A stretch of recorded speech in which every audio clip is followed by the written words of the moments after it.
सूर का अगला पद आपके सामने प्रस्तुत है। संदेशन मधुबन कूप भरे, अपने तो पटवत नहीं मोहन, हमरे फिर न फिरे।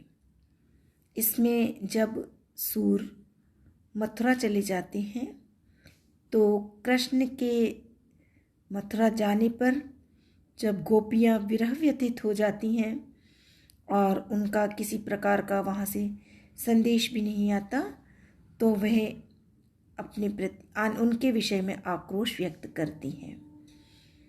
तो गोपियाँ कहती हैं, संदेशन मधुवन कूप भरे, कि हमने कृष्ण के पास इतने संदेश भेजे कि मथुरा के कुएं भर गए होंगे।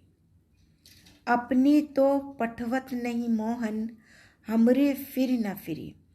और कृष्ण अपने तो कोई संदेश भेजते नहीं हैं और हमरे फिर न फिरे, और हम यहाँ से जिन संदेश वाहकों को भेजते हैं उनको भी वहीं रख लेते।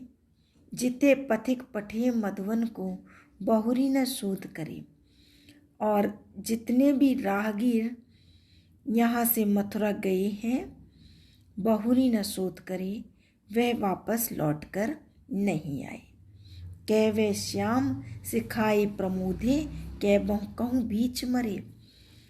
या तो कृष्ण ने उन्हें सिखा पढ़ाकर वहीं रोक लिया, अथवा कै कहूँ बीच मरे, अथवा वे मथुरा पहुँचने से पहले ही मार्ग में ही समाप्त हो गए। तो कृष्ण जब संदेश नहीं भेजते हैं तो वो कहती हैं, कैवे कागत गरे मेघ मसी खूटी, सरदव लाग जरे। कि कृष्ण संदेश नहीं भेजते हैं तो उससे ऐसा प्रतीत होता है, कागद गरे, वहाँ के कागज गल गए हैं। गरे मेघ, जल के बरसने से, बादलों के बरसने से कागज गल गए हैं। मसकूटी, अथवा स्याही समाप्त हो गई है। सरदव लाग जरे, और सरकंडे दावाग्नि में जल गई हैं। सेवक सूर लिखन को आंधो, पलक कपाट अरे। और वो कहती हैं, कृष्ण के संदेश लिखने वाले मानो अंधे हैं, उनके पलक रूपी कपाट बाधा बन गए हैं, उन्हें दिखाई नहीं देता, इसलिए वे लिखने में असमर्थ हैं। यहाँ पर सूर ने कृष्ण के वियोग में जो गोपियाँ अत्यंत दुखी हैं उनकी मनः दशा का बहुत मार्मिक चित्रण किया है। जदुपति जानी उद्धव रीति, जिहि प्रगट निज सखा कहियत, करत भाव अनीति। इसमें जब उद्धव संदेश प्रसंग से लिया है, क्योंकि उद्धव निराकार ब्रह्म के उपासक थे और उनको अपने ज्ञान का घमंड था। ज्ञान मतलब उनको ये था कि ब्रह्म तो एक ही है, वो निर्गुण निराकार है, और ये जो कृष्ण की याद करती हैं, इनको कृष्ण की याद करने के बजाय ब्रह्म का ध्यान करना चाहिए, इस तरीके का उनका चिंतन था। तो कृष्ण ने उनके अभिमान को दूर करने का यह उपाय सोचा कि ब्रज भेज दूं, वहाँ की जब गोपियों का प्रेम देखेंगे तब ये प्रेम और भजन का महत्व समझेंगे। तो ये पद जो है वो इसी संदर्भ में है। तो जदुपति जानी उद्धव रीति, कृष्ण ने उद्धव का यह ढंग जान लिया है। जेहि प्रगट निज सखा कहियत, करत भाव अनीति। और जिसकी वो कहते हैं कि ये प्रगट रूप से तो मुझे अपना सखा मानता है, किंतु करत भाव अनीति, लेकिन जैसा भाव ये मेरे प्रति रखता है वह अनीति, वह नीति संगत नहीं है। विरह दुख जह ना ही न कहूँ, तह न उपजे प्रेम। जिसके अंदर किसी के विरह का थोड़ा भी दुख न हो, वहाँ उसके प्रति प्रेम का भाव नहीं हो सकता है। तो उद्धव ने उस ईश्वर की उपासना का नियम ही निभाया है। किसका मतलब वो निर्गुण ब्रह्म के उपासक है। तो जिसकी कोई रेख रूप न बरन जाके यही धर्यो वह ने, जिसकी कोई रेखा नहीं है, रूप नहीं है, वर्ण अर्थात रंग नहीं है, कोई पहचान नहीं है, यही धर्यो वह नेम, ऐसा ही उसने नियम निभाया है जिसका कोई आकार नहीं, पहचान नहीं। तो ये उद्धव की भक्ति का ऐसा ही ढंग है कि वो निर्गुण ब्रह्म के उपासक हैं, तो सगुण ब्रह्म के उपासक का महत्व नहीं समझते हैं। वह केवल गोपियों का उपहास ही करते हैं जब वो कृष्ण के विरह में रहती हैं।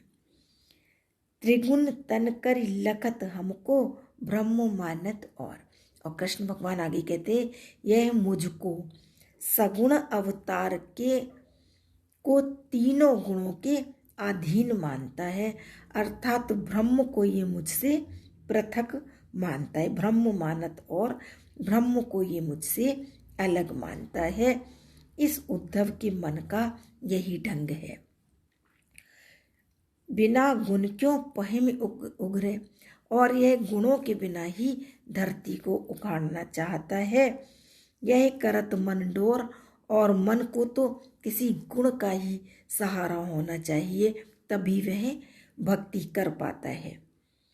बिरस रस के मंत्र कहिए क्यों चले संसार, जिसमें रस नहीं है अर्थात जो नीरस है उसकी उपासना करने में कठिनाई होती है, इसलिए रसपूर्ण के प्रति ही लगाव होता है, नीरस के प्रति नहीं। और उद्धव एक ब्रह्म के अतिरिक्त कुछ भी नहीं मानता है। कछु कहत यह एक प्रकटत, और यह जो प्रकट रूप में कुछ नहीं मानता, यह तो एक निर्गुण ब्रह्म को ही परम ईश्वर मानता है। और इसमें भजन प्रेम का थोड़ा सा भी प्रेम भजन न नय को यहाँ को उद्धव के अंदर प्रेम भजन तो थोड़ा भी नहीं है। जाई क्यों समझा, इसलिए इसको कैसे समझाया जा सकता है। सूर प्रभु मन यह आनी ब्रजहि देहु पठाए, तो सूरदास वर्णन करते हैं कि यह सोचकर कृष्ण ने मन में यही निश्चय किया कि इसको ब्रज भेज देता हूँ, जिससे कि ब्रज में जाकर गोपियों का प्रेम देखकर यह भजन और प्रेम का महत्व समझ जाएगा। यहाँ संपूर्ण पद में कहने का अभिप्राय ये है कि ज्ञान का जो अभिमान है उद्धव को, और ब्रह्म के उपासक हैं, तो उन्होंने उनके विषय में कृष्ण के विचार प्रस्तुत किए और साथ ही सूर सगुण कृष्ण के भक्त हैं, इसलिए उन्होंने इस पद के माध्यम से बहुत सी बातें स्पष्ट की हैं। एक तो ये कि निर्गुण ब्रह्म की उपासना में कठिनाई होती है, क्योंकि ब्रह्म तो निर्गुण है, लेकिन सगुण ब्रह्म निर्गुण ब्रह्म को प्राप्त करने की एक सीढ़ी होती है। यदि हम 5 साल के बच्चे से कहें कि तुम ब्रह्म का ध्यान करो, तो वो कैसे करेगा?